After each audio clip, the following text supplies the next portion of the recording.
Welcome to Conversations Live. For more than a decade, we've brought you the best in books, entertainment, celebrity interviews, and current events. When the movers and shakers of the world have something to say to you, they say it to us first. Now celebrating 17 years of broadcasting success, here's your host, Cyrus Webb.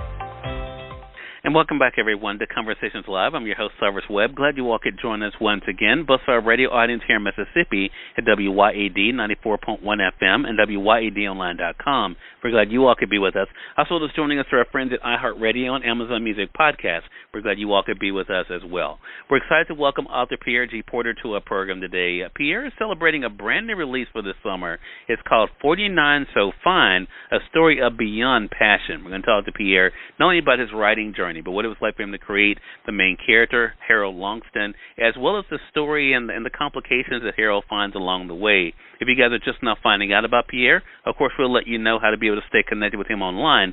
But Pierre, thank you so much for the time, man. Glad to have you.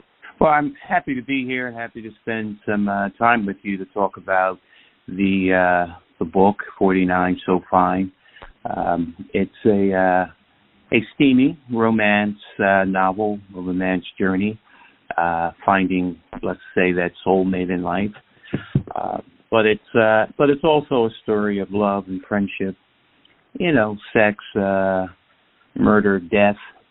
It's set in the city of Philadelphia, the city of brotherly love.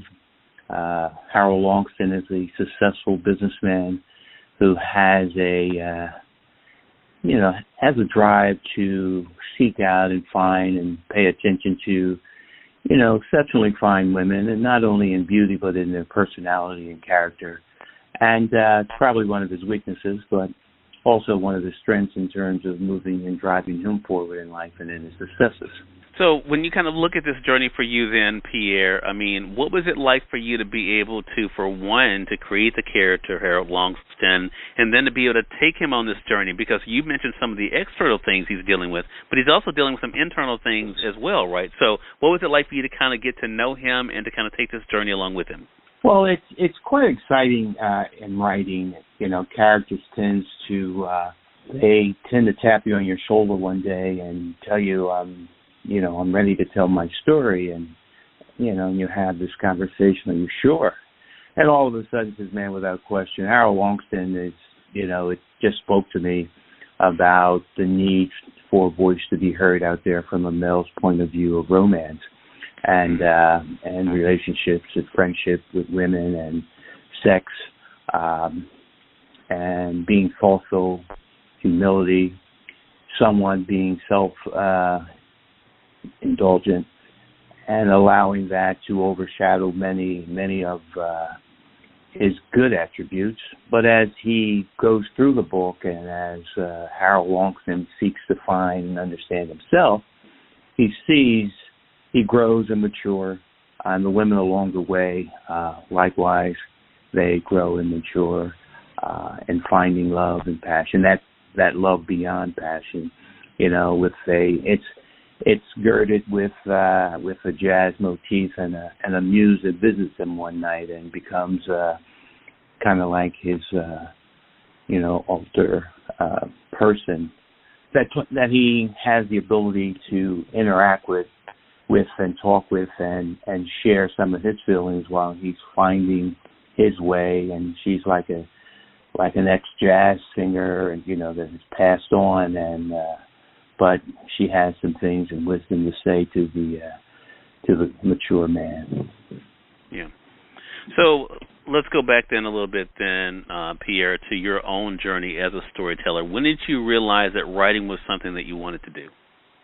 Well, I would say just recently. I started writing as a way to do some things as it related to children, and to write some children's stories that would have some type of positive impact on children growing up. So I started writing chapter books. They're about 100, 120 pages with illustration. And, thankfully so, from doing that, I've become a 5-time award-winning children author in writing children's stories under my other name.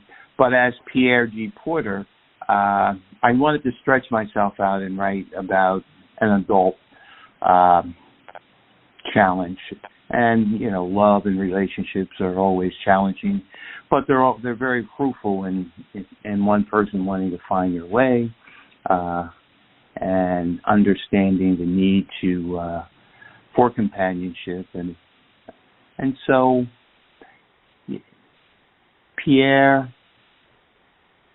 Harold Longston, was created to be able to try and dig into an individual soul and try and find out what makes individual ticks about the truth about life, the truth about love,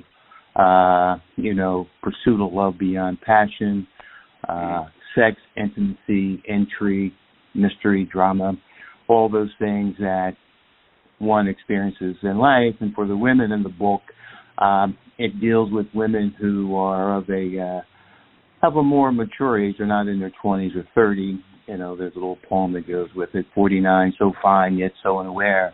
Had excess children, money, and access, but never a true love affair. So, a couple of these ladies run into Harold along the way, or Harold runs into them, and the stories begin. Their story began. The collective story begins, and it has a very exciting ending and middle. And it's about maturity, and it's about jazz, which is the music of life for me. It's all based in Philadelphia. Harold is a very successful businessman, and he tries to do some of the right things along the way, but he tends to get easily distracted by women so fine, as in the book 49 So Fine. So let's talk about how you kind of crafted him, because you mentioned now a couple of times, him being a professional. Why was that important for you to give a different view sometime of a lead male character than we sometimes see in books like this? Well, I think for that, perhaps it's I guess there's a little bit of, people will ask, is there any of your personality or whatever in a book? And I guess there's a little bit of that in every fiction, in the writing of it.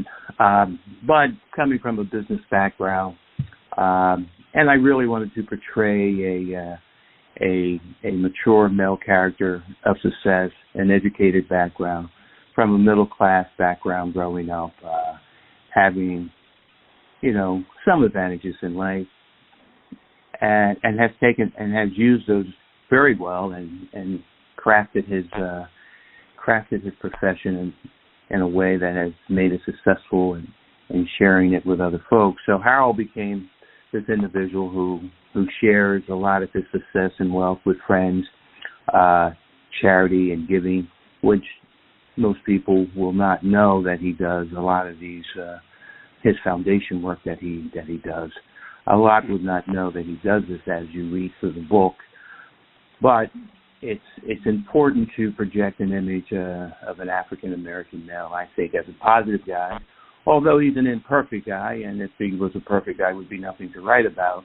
But on this journey, I think he finds his way in terms of seeking that understanding of perfection and correctness and awareness, because he is a self-aware individual, and success has grounded him. Success has not made him flip out, but it has grounded him in such a way that he appreciates friendship and love in his life, and I think it shows in the writing of the character as he expands in the book.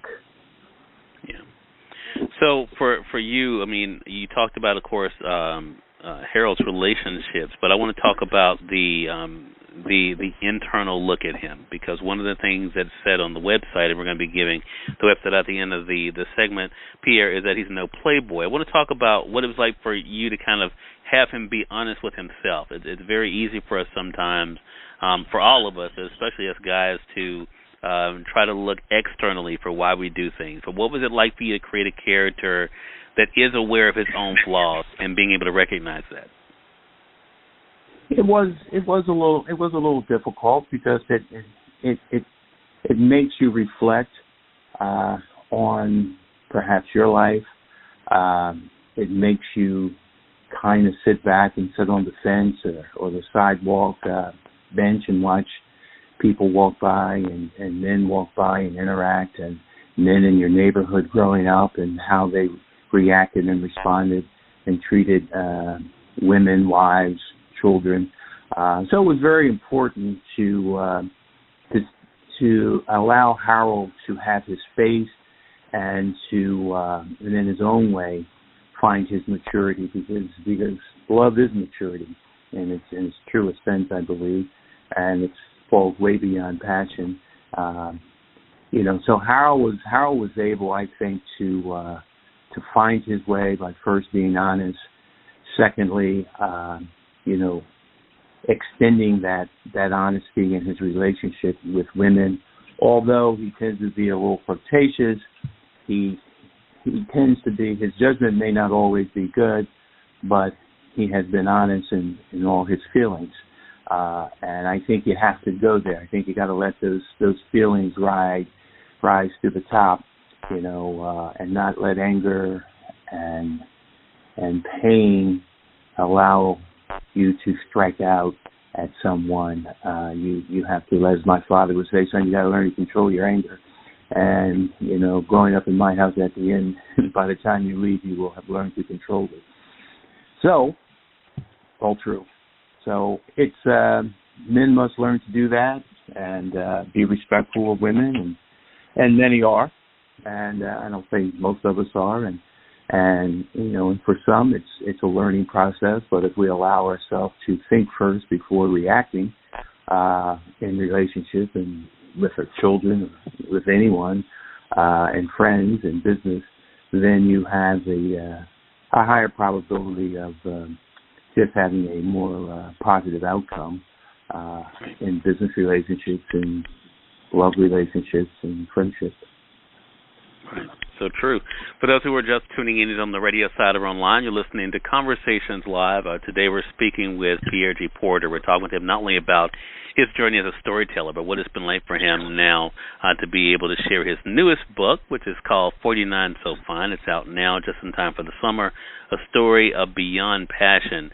Even in that subtitle, because even as you mentioned the sensual nature of the book, one of the things that you've kind of talked about in the promotional material for this book, Pierre, is that it really is something bigger than that. Talk to us about the promotion part, because when people go to your website, they're able to find you, of course, on Facebook, on Twitter. What was it like for you to be able to start reaching out and hearing from your audience about the book? Well, to be perfectly honest, I'm excited about it and have been excited about the response for the book. The website is showing some great responses and some testimonials from individuals. 49 So Fine, you can probably put it in that box as a scorching hot romance, ripe with good sex, but also with a man making bad choices, along the way. But he's also a man that doesn't need a trophy wife. He doesn't really need money. He's comfortable. He's successful with who he is, and what he's trying to do is dig down into his soul while he's finding love and loving along the way and sharing good times, and realizing that some of the things that he's doing in his life will have some consequences that comes later in the book. And this makes him realize that some change has to come about, and those changes, occur, perhaps at a cost. But, as you get older, you begin to see your ways, and life takes on a different meaning. And again, perhaps that's just that thing called maturity. Mm. Yeah. One of the reviews that's on your website from Karen, she calls it an emotional roller coaster, talking about 49 So Fine. Is that what you kind of want people to feel? You want people to feel the emotions of the characters? I do. And as one reader called it, it's a very heartfelt story, and I was good with that and felt good about that phrase. And I think it is. I think I think it reads in such a way that it pulls you in page by page. The first half of the book tends to be a little steamy, relationships, finding their way, finding each other, feeling and touching and wanting to hold hands for a walk in the park or, just some wild sex. But on the other end, it's, or I should say the second half of the book, drama comes into play, consequences for certain action comes into play, Harold understanding, his growth as an individual, and, his cavalier lifestyle, his level of self-indulgence all has to be looked at. And in this journey of his and in the book, he sees it, he understands it, and it tends to speak to a man in search of a soulmate. And he wants to dig deeper into himself because he comes to understand that if he wants all these things to happen, I think he knows he has to go inward. It cannot be an external search for what he needs. It's an internal search of himself to allow himself to love and to be loved in a way that he becomes admired by the women in the book and hopefully by the readers, that they may love Harold and they may not like Harold, but they may not like Harold because he likes a lot of women, but I think they'll love Harold because he's a man, and he's a responsible man, and in terms of sharing and showing women an intimate side of himself as well as the finer things of life in their travels from Beverly Hills to the French Riviera. So it gives readers something to be able to look forward to this summer. So again, the book is out now. You guys can be able to get your own copy, of course, through our friends at Amazon.com. Again, 49 So Fine. Pierre G. Porter is the author of the book. Pierre, we mentioned the website. Let our audience know how they can stay connected with you there and keep up with the updates. The website is pierregporter.com. Please visit, write a comment. The Facebook, you can link to the Facebook from the website, pierregporter.com, and I think you can read a little bit more. There you'll be able to read a lot more about the book and also the testimonials that men and women have made about their reading and reading enjoyment of 49 So Fine. All right, Pierre. Congratulations to you, man, on the new release, and looking forward to our next conversation together. Well, thank you very much, and I'm waiting till we join up again. All right. It'll be real soon, and we thank your audience for tuning in to another great segment of Conversations Live. Until next time, I'm your host, Cyrus Webb, saying, as always, enjoy your day, enjoy your life, enjoy your world. Thank you all for choosing Conversations Live. Let's make it a great one. Take care.